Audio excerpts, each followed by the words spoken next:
Okay, so we're in, bag dropped to the locker, let's get around the park.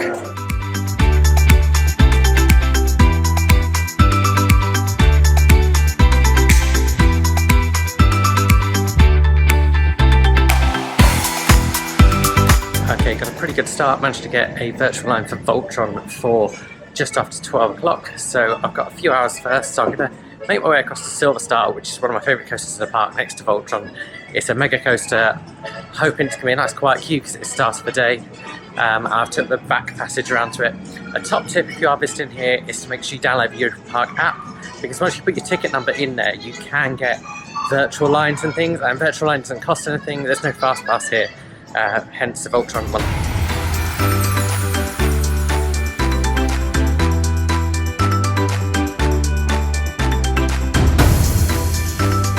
Just managed Silver Star, which was advertised 20 minutes, and it actually took 20 minutes, and I then have just done Matterhorn Blitz as well, which is the Wild Mouse coaster, and again 20 minutes, took 20 minutes, so 2 coasters in, only been here an hour, fantastic. So I'm going to go across to Poseidon because that's on like walk on, and that's the water coaster, and it's like 20 degrees already, so let's go and check that out.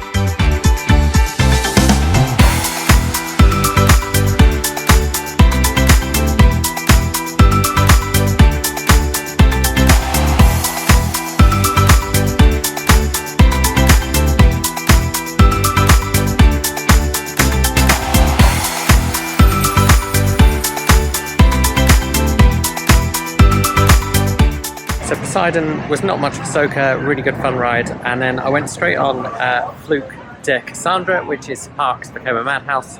I've heard that it's one of the weaker ones out there, and actually it wasn't too bad. It basically had no backstory, you just went straight to the madhouse, which, you know, I probably don't know quite enough German to understand a backstory anyway. The actual madhouse, one of the most forceful ones I think I've done. And they also had some things, spoiler alert, that kind of crawl under the seat as well, which I wasn't expecting at all. So I went in with low expectations and was sort of pleasantly surprised, I suppose. I'm not sure if I'd recommend it if it had a queue, but it was walk on. But Poseidon, which is like behind me here, was really good fun. It's a great water coaster, a couple of drops, some airtime, not too wet, some water effects. In fact, the most wet I got was on one of the effects at the start of the ride, just squirted me right in the face. But great ride.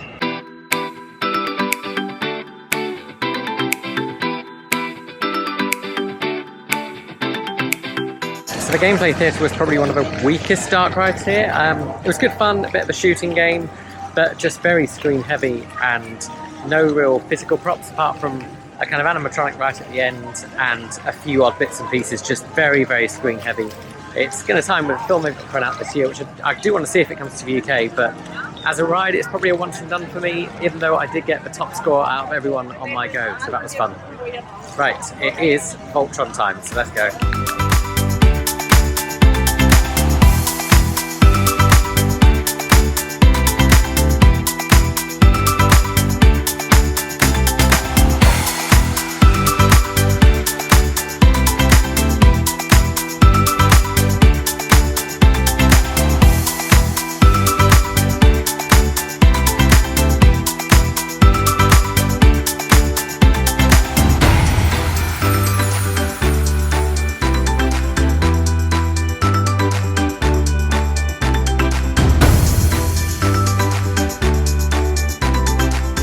I've just managed 2 back-to-back rides down Voltron, so one with my virtual queue, which took like 10 minutes, and then I saw that the single rider was really short, so I went straight back into single rider, and that was less than 5 minutes. There's literally like 3 people in front of me on that, which is incredible. It's probably my number 2 coaster in the world, number 1 being Zadra across at NG Landia. It's just relentless from start to finish, the launches are great, and it's just smooth. But it's warm, so I'm going to go and get some food. I'm going to get on the monorail across to where the rapids are, because I know there's something there that I want to eat, so let's go and check that out.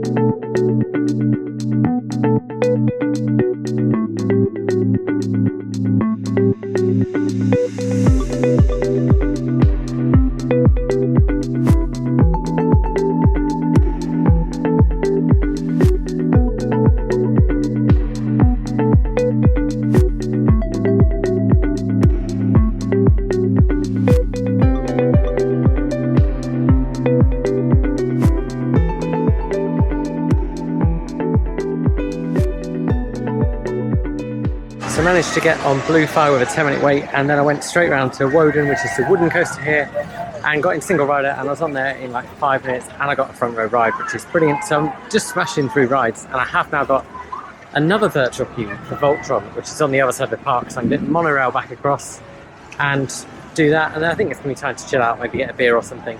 But the view from up here is awesome. I can also show you where I got lunch. So that's the hot dog place down there. They have vegetarian dogs, not too expensive, so it's 11 euros for a hot dog, a drink and a donut. So not too bad, and it was really good. It was a really convincing hot dog, quite smoky. It was one of those things, if they swapped it for a meat one, I'm not sure if I'd have told the difference.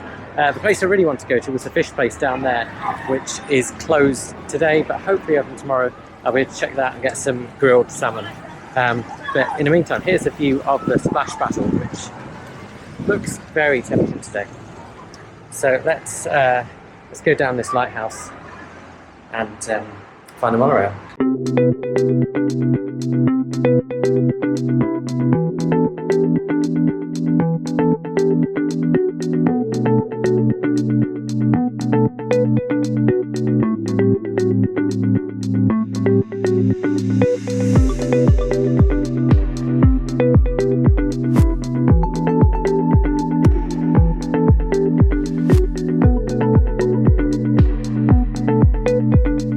One of the great things about this park is there are so many rides to do. So on my walk across the Voltron, I had a bit of extra time, so I managed to get into the little dark ride, which is themed around, I think, like Christmas and Russia. Oh, it's in the Russian area anyway.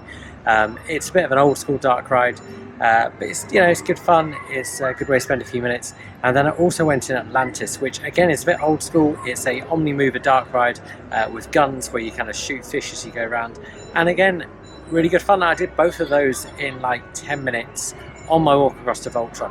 And even though it's quite a busy day at the park, there is like just a lot of capacity. There's so many rides to do. There's transport rides, there's lots of little rides. There's things that you can walk past and not even realise they're a ride. And it's kind of one of the reasons that I wanted to come back so soon, because I first came out here in October, and there were things, even over the 3 days we were out here, we missed. We didn't do everything. We couldn't fit everything in because the park is so big. It is, however, very hot. So I've just had my ride on Voltron.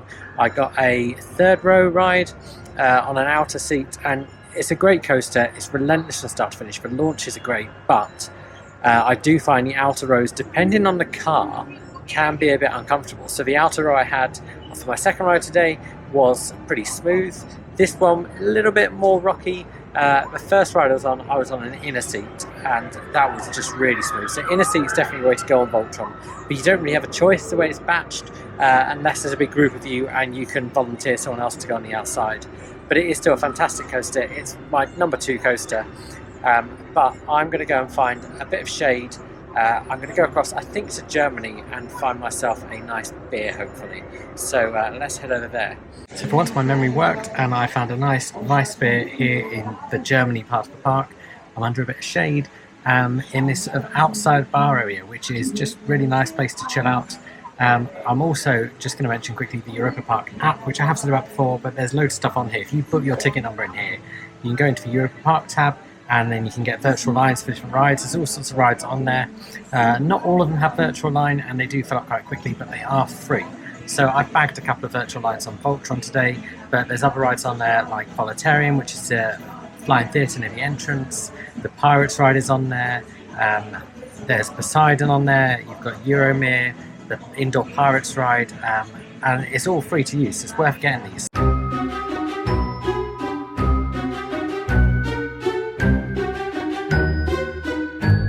I really like Geisterschloss. It just feels like a classic dark ride. It reminds me a lot of Wicked Witch's Haunt at Thorpe Park, if you remember that back in the day, especially a scene where all the characters are dancing around in a circle. Just got a train across to London, and I'm going to head across and watch the diving show, so let's go and check that out.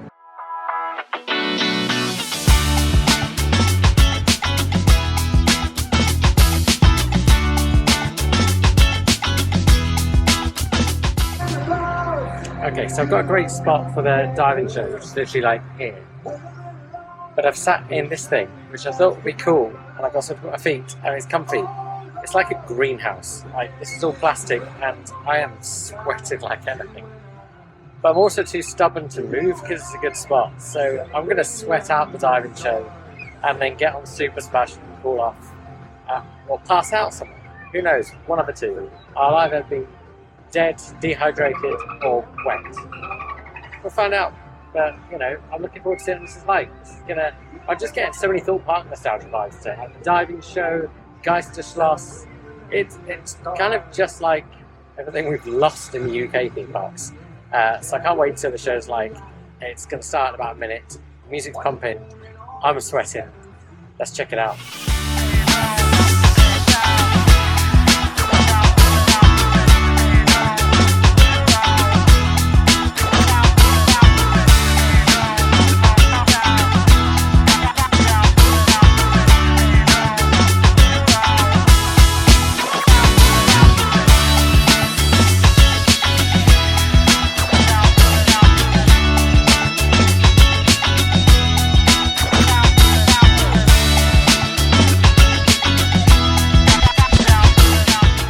Atlantis was a soaker, and I'm going to go and check out the Zorro show now, which is in this Spanish area. So it's on at 5:15, so I've got a little bit of time. I'm going to grab a drink and then going to go see the show. So it's like.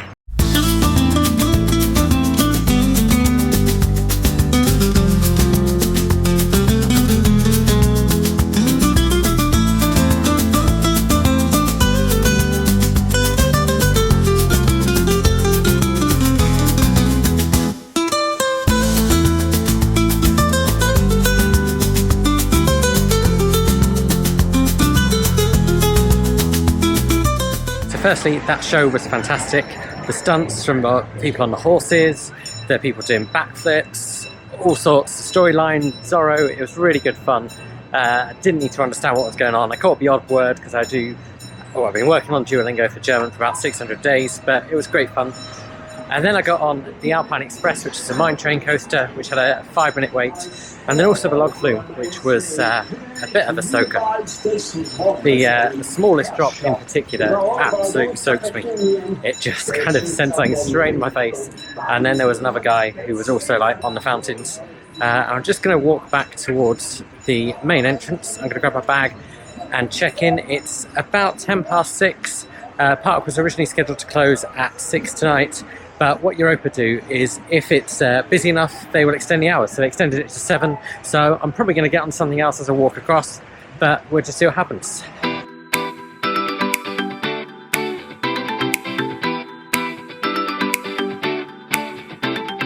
So I was right, literally 2 seconds after recording that last clip, I got distracted and went to do Arthur, which was basically walk on because of the single rider. I literally walked the queue and I was straight on.